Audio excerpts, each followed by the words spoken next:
जय हिंद दोस्तों। Welcome to AP academy. आज हम लोग पढ़ेंगे बहमनी एम्पायर। लास्ट क्लास में हम लोगों ने विजयनगर एम्पायर कंप्लीट किया था। ठीक, तो आज हम पढ़ेंगे बहमनी एम्पायर। देखिए, बहमनी एम्पायर की अगर हम बात करें तो ये विजयनगर के पड़ोसी रहे हैं। ये है बहमनी सल्तनत। ठीक, और आए दिन इनकी विजयनगर एम्पायर में आए दिन जो है इनकी विजयनगर एम्पायर से लड़ाई चलती रहती थी, बहमनी एम्पायर की। अब बहमनी एम्पायर की अगर हम बात करें तो ये जो है ये 1347 में अस्तित्व में आया। मतलब जैसे अगर हम बात करें विजयनगर एम्पायर की तो विजयनगर कब आया था? 1336 में। लेकिन जो बहमनी एम्पायर आया वो आया 1347 में। ठीक है, और इनके जो फाउंडर थे, ठीक है, अगर हम बात करें तो इनके जो फाउंडर थे वो थे अलाउद्दीन बहमन शाह। ये नाम आप याद रखिएगा, अलाउद्दीन बहमन शाह। ये बहमनी सल्तनत के या बहमनी एम्पायर के फाउंडर थे। ठीक है, इनका नाम था अलाउद्दीन बहमन शाह। ठीक है, और इन्होंने कब इस साम्राज्य की स्थापना करी? अगर हम बात करें बहमनी एम्पायर की तो ये करी 1347 में। ठीक है, तो आपको याद रखना है बहमनी एम्पायर की स्थापना कब हुई? 1347 में। और किसने करी? अलाउद्दीन बहमन शाह ने। ठीक, अब जो उस टाइम पर एक पोएट थे फरिश्ता। ठीक, एक पोएट थे फरिश्ता। ठीक, इनके अनुसार इन्होंने बताया कि अगर हम इनिशियल लेवल पर बात करें तो अलाउद्दीन बहमन शाह जो थे, ठीक है, यहां पर एक गंगू नाम के शासक हुआ करते थे, उनके नौकर थे। ठीक है, मतलब गंगू नाम के एक शासक थे, उनके नौकर थे इनिशियल लेवल पर। कौन? अलाउद्दीन बहमन शाह।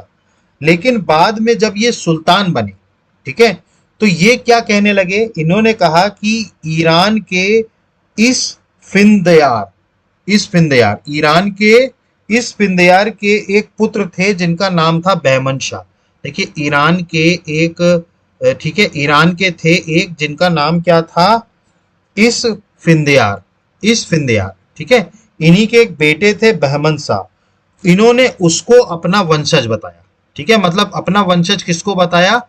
बहमन को। ठीक है, उनके बेटे थे बहमन शाह। ठीक है, तो इसीलिए इनका नाम पड़ा अलाउद्दीन बहमन शाह। ठीक है, तो बहमनी एम्पायर में आपको याद रखना है 1347 में ये स्थापना में आया। इसके फाउंडर थे अलाउद्दीन बहमन शाह, जो पहले गंगू के नौकर थे। बाद में जब ये सुल्तान बने तो इन्होंने अपने आप को बहमन शाह का वंशज बताया। बहमन शाह कौन था? इस फिंदयार, ईरान के जो इस्त फिंदयार थे उनका पुत्र था बहमन शाह।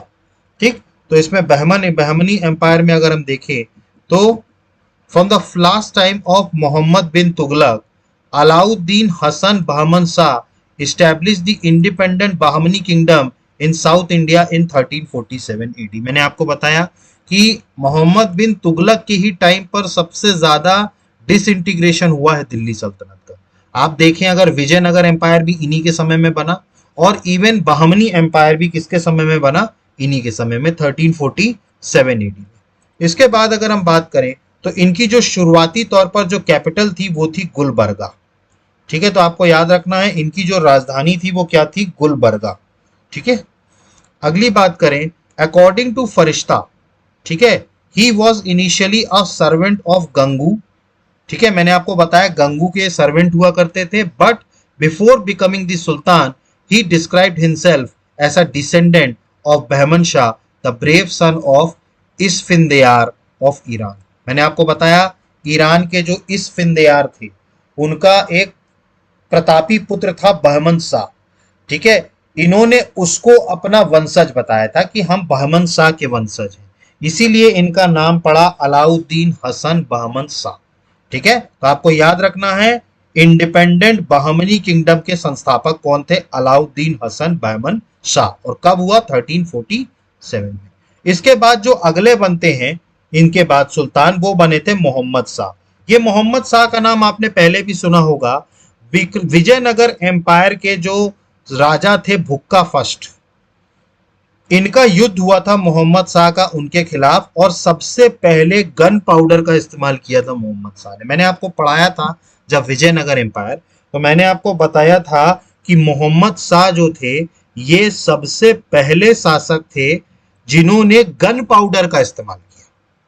ठीक है, इतिहास में ये पहले ऐसे शासक रहे हैं जिन्होंने भारत में गन पाउडर का इस्तेमाल किया। हालांकि गन पाउडर का इस्तेमाल बाबर ने भी किया था। अभी जब बाबर हम पढ़ेंगे मुगल सल्तनत में, तो मुगल सल्तनत के जो फाउंडर थे बाबर, उन्होंने भी पानीपत के पहले युद्ध में किसका इस्तेमाल किया था? गन पाउडर का इस्तेमाल किया था। तो लेकिन बहुत सी किताबों में उनको भी कहा जाता है, लेकिन अगर हम बात करें हिंदुस्तान में, तो हिंदुस्तान में सबसे पहले मोहम्मद शाह ने गन पाउडर का इस्तेमाल किया था। किसके खिलाफ? भुक्का फर्स्ट के खिलाफ। कौन थे? विजयनगर वाले। ठीक, अगला बात करें, अगले जो थे ये थे Tajuddin Firoz Shah. This led to a war for sonar's daughter with the Vijayanagar ruler Dev Rai I, in which Firoz Shah was victorious. Dev Rai's first daughter was married to Firoz Shah. आपको याद होगा देव राय फर्स्ट के बारे में मैंने आपको पढ़ाया था। इनके समय में जो बहमनी शासक थे वो थे फिरोज शाह। इन्होंने आक्रमण किया विजयनगर एम्पायर पे, देव राय फर्स्ट को हराया, और देव राय फर्स्ट को अपनी बेटी की शादी किससे करनी पड़ी? फिरोज शाह से।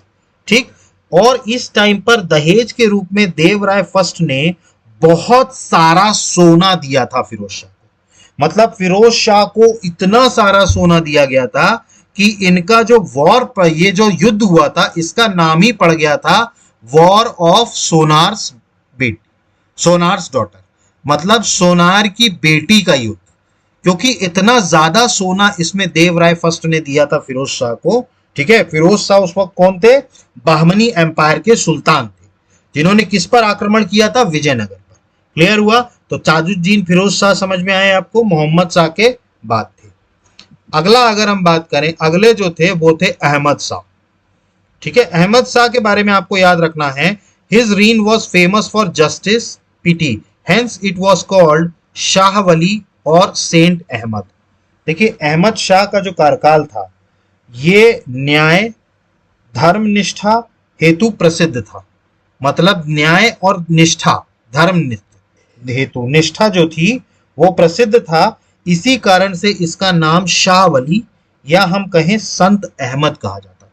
तो आपको याद रखना है, बहमनी एम्पायर के किस सुल्तान को शाह वली या संत अहमद कहा जाता था? अहमद शाह को। ठीक है, तो अहमद शाह को याद रखिएगा, शाह वली कहना किसको किया गया था? अहमद शाह को। अगला बात करें अलाउद्दीन हुमायूं। ठीक है, it made Mohammad Gawan its prime minister, he was called Zalim for his cruelty. देखिए, अगले जो इसमें शासक बने थे वो बने थे अलाउद्दीन हुमायूं। ठीक, ये इन्होंने महमूद गवा को अपना प्रधानमंत्री बनाया था, और इनकी क्रूरता इतनी ज्यादा थी, मतलब ये बहुत ही क्रूरता बिहेव किया करते थे, इसीलिए इनको जालिम कहा।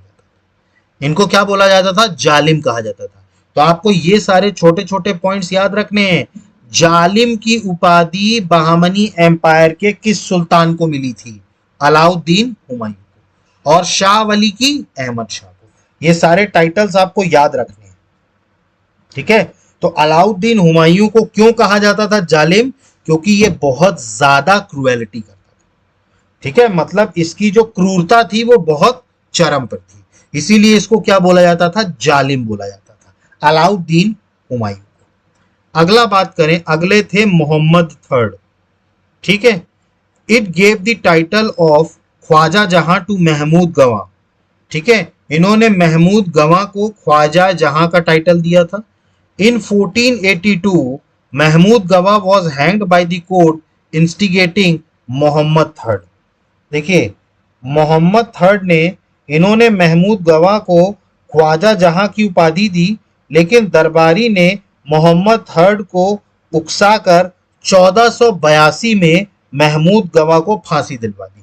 देखिए, महमूद गवा जो थे वो उस टाइम पर प्रधानमंत्री थे। ठीक है, इनको प्रधानमंत्री किसने बनाया था? अलाउद्दीन हुमायूं ने।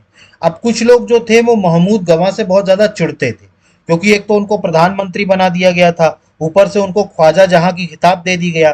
कुछ लोगों पे भड़काने पर आकर के मोहम्मद थर्ड ने ही महमूद गवाह को फांसी पर लटका दिया था 1482 में। तो आपको ये याद रखना है मोहम्मद थर्ड के बारे में। अगला बात करें तो अगले थे कलीमुल्ला। देखिए कलीमुल्ला ये इसलिए याद रखना है क्योंकि बहमनी किंगडम के सबसे आखिरी रूलर थे कलीमुल्ला। ठीक है, और इसके बाद इनकी मृत्यु के बाद, कलीमुल्ला की मृत्यु के बाद से बहमनी एम्पायर जो था वो 5 भाग में टूट गया था। मतलब जो पूरा बहमनी एम्पायर था वो 5 भाग में टूट गया। ठीक है, तो आपको याद रखना है कलीमुल्ला जो थे ये सबसे आखिरी रूलर थे बहमनी किंगडम के, और इनकी मृत्यु के बाद बहमनी किंगडम जो था वो 5 भाग में टूट गया था। कितने भाग में टूटा था? 5 भाग में। ठीक है, अब हम एक एक करके वो देखेंगे कि कौन कौन से राज्यों में टूटा था और उनके संस्थापक कौन थे। आपको ये चीजें याद रखनी है। ठीक है, कौन कौन से भाग में टूटा था और उनके संस्थापक कौन थे। ठीक, तो इसमें देखें, अच्छा हाँ, और इसमें भी पांचों में जो सबसे पहला था बरार, ये आपको याद रखना है। बेरार जो था वो सबसे पहला था जो बहमनी किंगडम से अलग हुआ था। ठीक है, मतलब कलीमुल्ला जो थे वो आखिरी रूलर थे। इनके मरने के बाद बहमनी एम्पायर टूट गया और 5 इंडिपेंडेंट एम्पायर्स में बटा, जिसमें से बरार सबसे पहला था जो बहमनी किंगडम से अलग हुआ। ठीक, अब हम आगे देखते हैं कि बहमनी एम्पायर किन 5 इंडिपेंडेंट किंगडम्स में बदला। तो ये देखिए, आपको ये टेबल बना करके याद रखना है। सबसे पहला था बरार। ठीक है, यहां पर जो डायनेस्टी रूल कर रही है वो है इमाद शाही डायनेस्टी, ये आपको याद रखना है। यहाँ पे जिस डायनेस्टी ने रूल किया वो कौन सी किया? इमाद शाही। और इनके जो फाउंडर थे वो थे फतेहुल्ला मादशाह, ये आपको याद रखना है। फतेहुल्ला इमाद शाह, फतेहुल्ला इमाद शाह, फतेहुल्ला इमाद शाह। ठीक है, तो बरार के इमाद शाही डायनेस्टी थी, तो इनके संस्थापक कौन थे? फतेहुल्लाह इमाद शाह। ठीक है, ये बरार बना। इसके बाद अगला जो टूटा वो टूटा बीजापुर। ठीक है, बीजापुर में कौन सी डायनेस्टी थी? आदिल शाही डायनेस्टी। और इसके फाउंडर या हम कहें संस्थापक कौन थे? तो आपको याद रखना है यूसुफ आदिल शाह। ठीक, तो इसके संस्थापक कौन थे? यूसुफ आदिल शाह। तो अगली जो डायनेस्टी, मतलब जो उस डायनेस्टी का जो अगला पार्ट बना वो बना बीजापुर। यहां पर आदिल शाही डायनेस्टी रूल कर रही थी और इसके संस्थापक कौन थे? यूसुफ आदिल शाह। इसके बाद अगला जो आता है वो आता है अहमदनगर। ठीक है, अहमदनगर में जो डायनेस्टी रूल कर रही थी वो थी निजाम शाही डायनेस्टी। ठीक है, तो आपको ये डायनेस्टीज याद रखनी है। बरार में इमाद शाही, बीजापुर में आदिल शाही, अहमदनगर में निजाम शाही। और इनके जो फाउंडर थे वो थे मलिक अहमद। ठीक है, तो आपको याद रखना है मलिक अहमद कौन थे? अहमदनगर निजाम शाही डायनेस्टी के फाउंडर। इसके बाद अगला जो बदली वो बदली गोलकोंडा। ठीक है, गोलकोंडा के कौन थे? कुतुबुश शाही डायनेस्टी। ठीक है, इस पे कौन सी डायनेस्टी ने रूल किया? कुतुबुश शाही।